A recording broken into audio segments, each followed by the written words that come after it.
Hi friends, welcome. My name is Baron and this is my channel where I talk about some book stuff. I'm the Book Baron. Welcome in. I think I'm close to making it out the other side of all this work insanity. So hopefully I'll have a little bit more energy for these videos.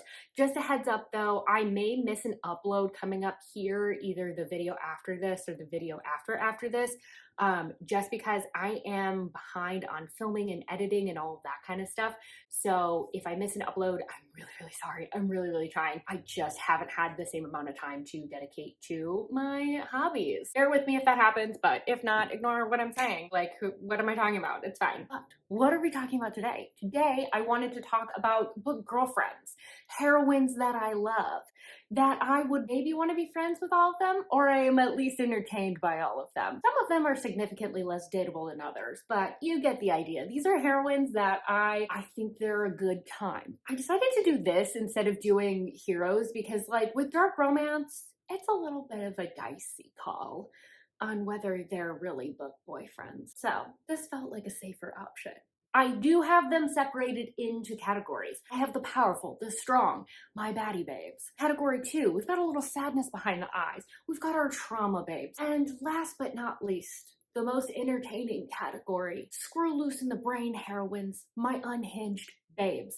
The girls that might not make the best of friends, but damn are they fun to read about. I tell you a little bit about the book that they're in, and then tell you why I like this heroine so damn much. But without further ado, let's talk about our heroines. First up, I have Blake from Minx by Sophie Lark. So this book is a standalone on KU. It's got like BDSM, sex work, billionaire, I think it might be age gap, dark romance. So the premise of this is that Ramses is a self-made billionaire and he gets kind of whatever he wants. He's very used to living that type of lifestyle.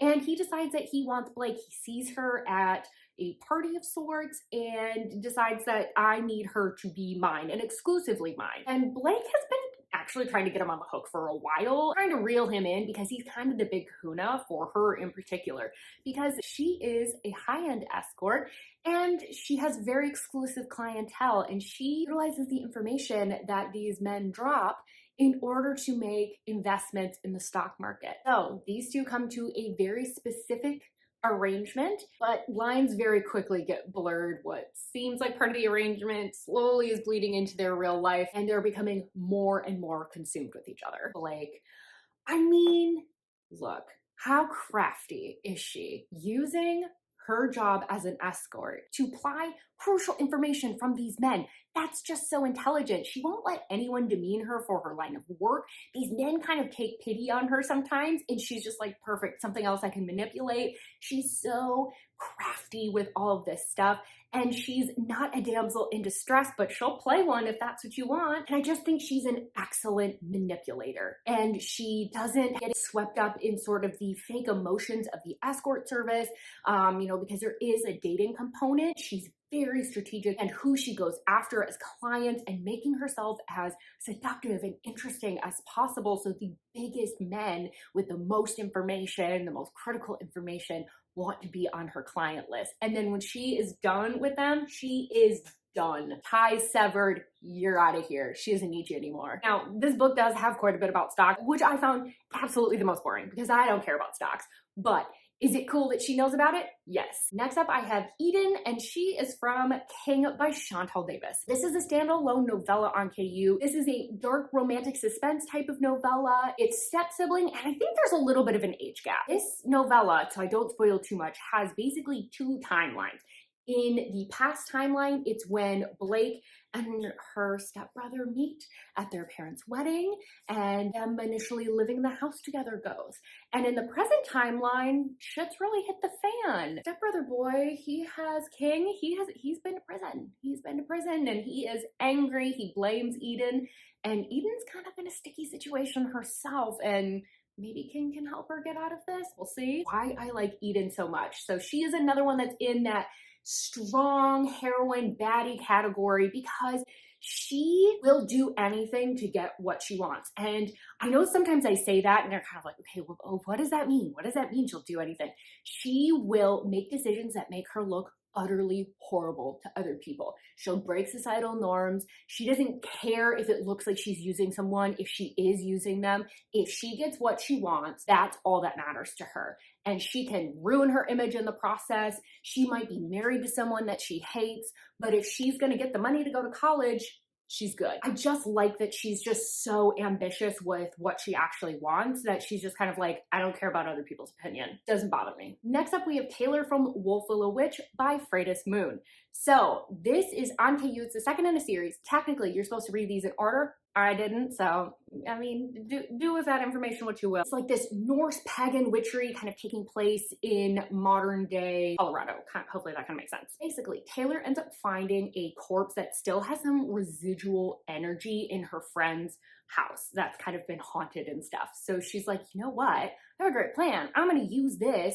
I'm gonna bring it back, basically. And I'm gonna use this body to be, more or less it's tied to her, and she's gonna use it as a battery to increase her powers. And she's like, you know what? I'm gonna pray to the gods, and if they give it to me, then I'm deserving of it. And she gets it. The problem is Lincoln, the owner of said body's not very pleased to be back. He's like, I don't want to be your slave. Thank you kindly so much. Well, he doesn't really say that. He's very nasty about it, but they have a pretty strained relationship right off the bat. Despite all this, there's like a neo-cultish type of church that has moved in, and they claim to have this really rare artifact that's supposed to be super, super powerful. And Taylor's like, I kind of want that for myself. And Lincoln's like, me too. So those two decide to team up, and they're going after this artifact. Taylor, oh God, she ends up raising Lincoln from the dead.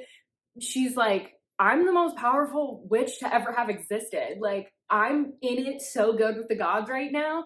She just wants power. That's all she cares about. That's her main driving force in life.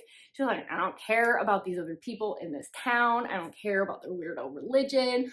I just want to have this power and use it and have fun with it. But she isn't all powerful. Like, she definitely has some flaws. There's a couple of times where she's like, I'm in over my head for sure. And Lincoln has to come in and save her. But she just is someone who is very driven in just like her witchery, which I find so entertaining. Next up, we have Ruby, and she is from Vibe by Liza James.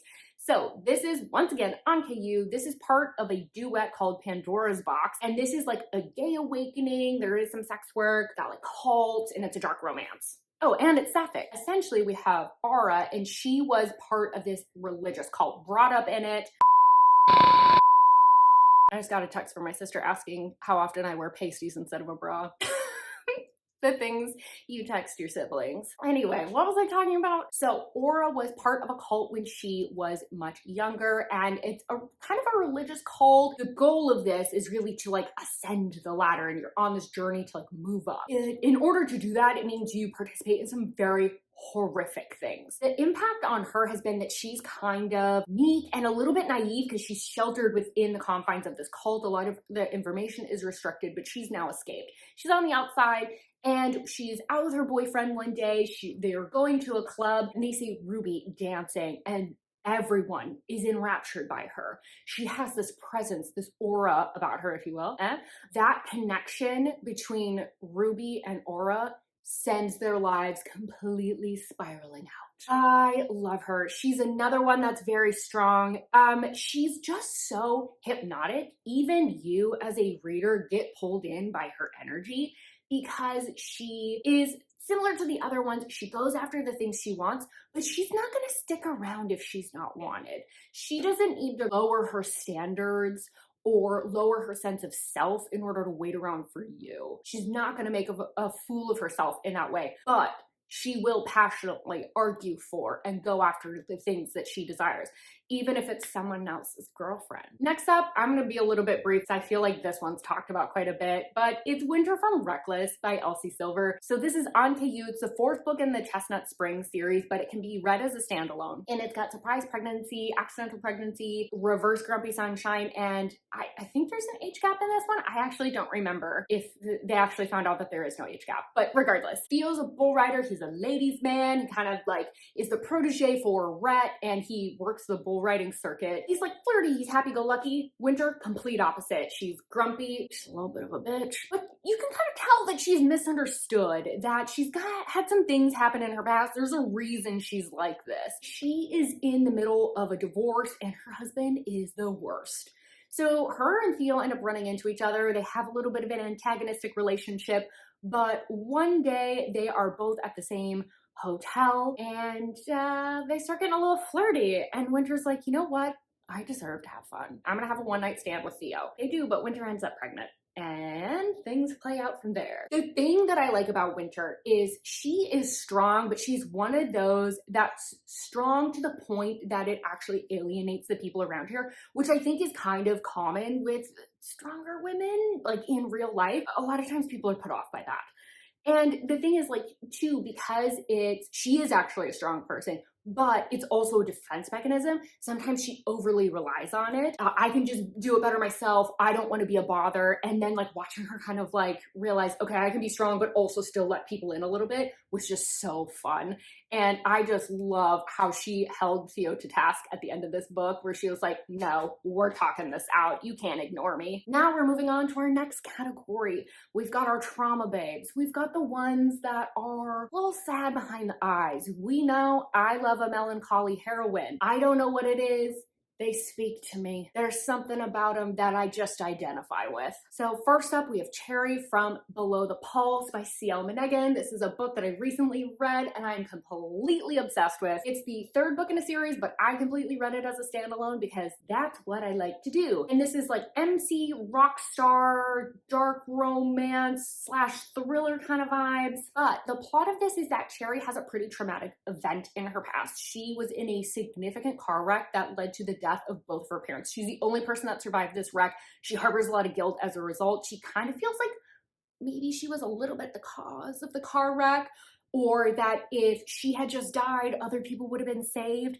And you watch how that kind of plays out in her life, where she just hasn't really driven herself to kind of get outside of her small town. She's a bartender and dancer in her small town, and she's kind of resigned herself to this type of life. It's almost like it's a punishment instead of actually pursuing her dreams of dancing. So she ends up running into Harlan Graves, who is this bass player for Chasing the Storm. And he's there, he's visiting family. He's taking a little bit of a break right now, visiting his local MC that his family's a part of. And these two have an immediate connection. There's something that they're pulled to in the other person. And Harlan kind of sees past this melancholy, this sad exterior that Cherry has about her. And he's like, no, there's something in there. And he slowly is trying to pull it out, but Cherry is resistant because she's like, you can't stick around. You can't be here forever. And while this connection is so beautiful, this isn't going to last. And ultimately, death comes for her once again. So here's the thing about Cherry. She is the specific type of melancholy that I really like. This is how trauma plays out in real life. She's so complex in her grief. There are times where she is triggered and has like a PTSD response. There are other times that she feels like she needs to cover it with drugs, but behind it all is this deep-seated pain and this feeling like she maybe doesn't deserve to have good things, or good things aren't meant for her because of the things that have happened in her life, and that in order to protect herself, she can't ever be vulnerable. So she does have this like tough exterior, and she's very much a lone wolf. Like she's known for just kind of like going off and doing her own thing. They're like, oh yeah, Cherry, like sometimes she just doesn't show up to work for a week. She'll come back eventually, but she might just be like out hiking. And I just think that makes her really interesting because, you know, you see a lot of like lone wolf type of men in books, but I feel like you don't often see that with women. And so I just really loved her character so much. Next up, we have Everly, and she is from Burn For Me by Sarah Kate. So this is first in a duet. They're interconnected standalones, and this is like a student-teacher reverse age gap romantic suspense type of book. And on KU, if I didn't say that already. But basically, Everly ends up writing an investigative piece that gets a man put in prison. The problem is that causes that man's life to completely disintegrate. So he's in prison, his wife ends up completing suicide as a result, and his young son is left completely alone in the world. And that kid's name is Sullen. But here's the thing, Sullen's grown up, it's been a few years, time has passed, and now he is at the college that Everly teaches journalism courses at. And so he decides he's going to take her course and make her life a living hell and get the revenge he feels he's owed. But things, you know, they kind of turn into a little bit something else. Maybe it wasn't hate that he had for her. Why I like Everly. She's kind of that perfect blend of like strong, but also a little bit of a damsel in distress, but also a little bit sad behind the eyes. She's a good little bit of everything. She has that sense of like, I feel like I deserve what Cullen is bringing down on me. Like, I feel like I maybe deserve that. Maybe I brought this on myself. Maybe I feel a little guilty for what happened to him. But also, she's not going to take everything lying down because she does want to stand up for herself on some level.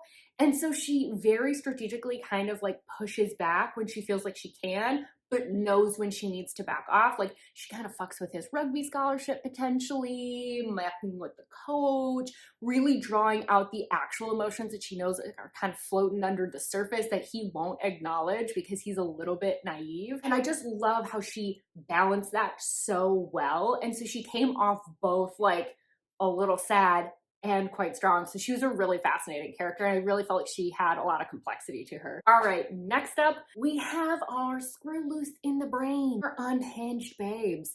And these are ones that I don't know that I'd necessarily want to meet. I don't know that I'd necessarily want to be friends with any of these girls. They kind of scare me, but I loved reading about them. They entertained the shit out of me. First up, we have Karia from The Monster of Hotel Number 7 by K.V. Rose. So this is on KU. This is part of an incomplete duet. Warning, warning, major cliffhanger on this book. I don't know what the release date is on that second book either. But it's a childhood sort of friends to enemies to lovers. It's something, it's kind of complex. I'll explain in a bit. But it's like got forbidden and obsessive love. And there's like secret society and body horror elements as well. So we've got this secret society that Karia is part of. Her family is very involved with it. And she's almost like the princess of this group. She's not super involved with like the goings on, but she's kind of expected to like marry and stay in the family and be like a little bit of like a prop for her parents, for political alliances, all those sorts of things. She has been obsessed with Sullen since they were very young. And they haven't had a ton of interactions, but she notices him and wants to gain his attention. But he ends up disappearing entirely from her life. And it turns out that he's actually been pretty heavily abused by his father, who was the former leader of this secret society. Daddy Dearest, he's been experimenting on his son.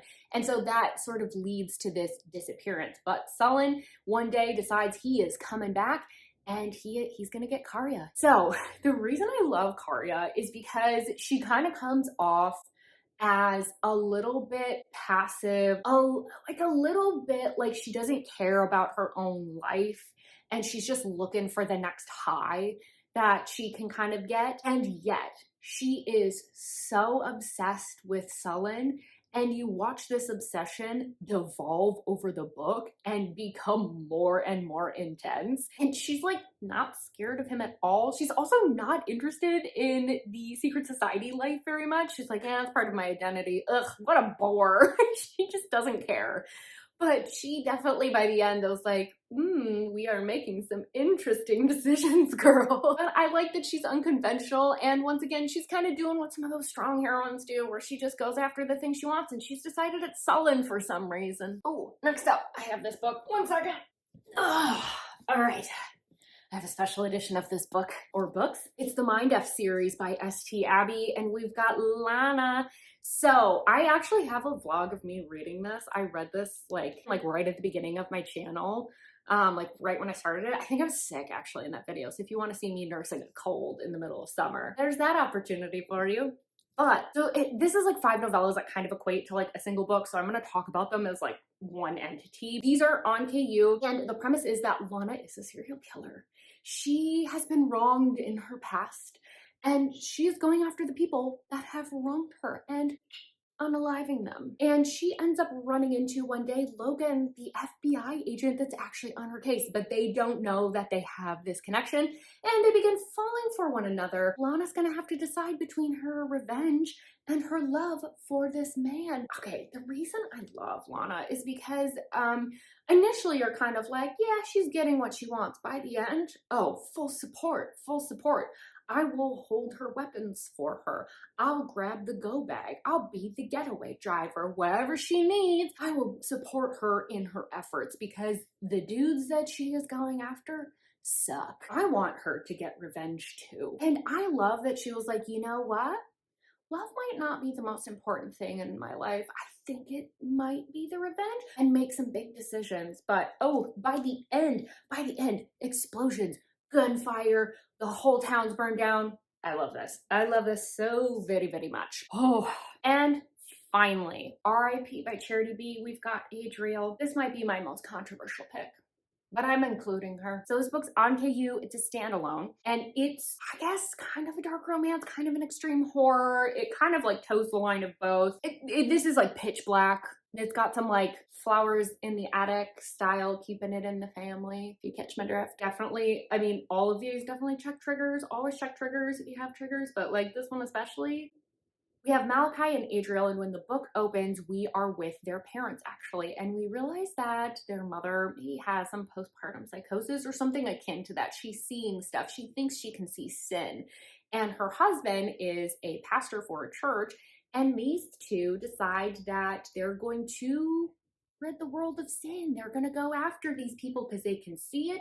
The dead bodies are talking to them, saying what the sins are, so they're going to clean up this city. So unfortunately, that does have an impact on their children, Malachi and Adriel. To the outside world appear like this all-American family, but they have brought their kids into the fold, into their activities. This dramatically alters their lives. I know I'm being very vague, but like this is one of those books that it's like, if you don't think it's for you, it's probably not for you. That's okay. But still, I loved Adriel. So the best part of this book is the characters.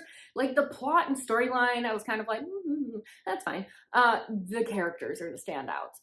Adriel, like I said, might be my most controversial pick. Would I ever want to meet her in person and actually be friends with her? Absolutely the hell not. She scares the crap out of me. But is she entertaining as all get out to read? Absolutely. Charity B saw other unhinged females and said, hold my beer. I will find one that is even more unhinged. This girl, she talks to her toys. She plays with dead animals.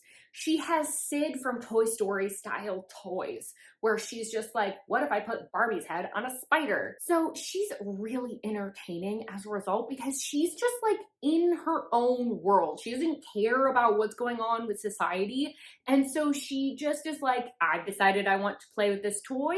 I'm gonna play with this toy. I've decided that I need this thing. I'm gonna go after this thing. She just completely rejects anything that society or other people have to say. She's like, this is who I am. And if you don't like it, maybe I'll kill you for it. So anyway, those are all my book girlfriends, all the gals that I love so much. They're entertaining to read about. They have amazing character arcs. They're beautiful people for the most part. Some of them not so much. With all that, let me know, who's your favorite heroine that you've ever read? Because honestly, I'm like, a heroine for me is just like the make or break feature in a book. And let me know why you love them. Also, have you read any of these books? What do you think of these heroines? I'd love to hear all about it. With all that, thank you so much for being here. Don't forget to like this video if you do like it. It really helps me out. Seriously, I appreciate it so much when you do. Don't forget to subscribe if you'd like to see more content. Click it, do it. Where's the button? Somewhere here. And I really hope I see you on my next video. Bye-bye.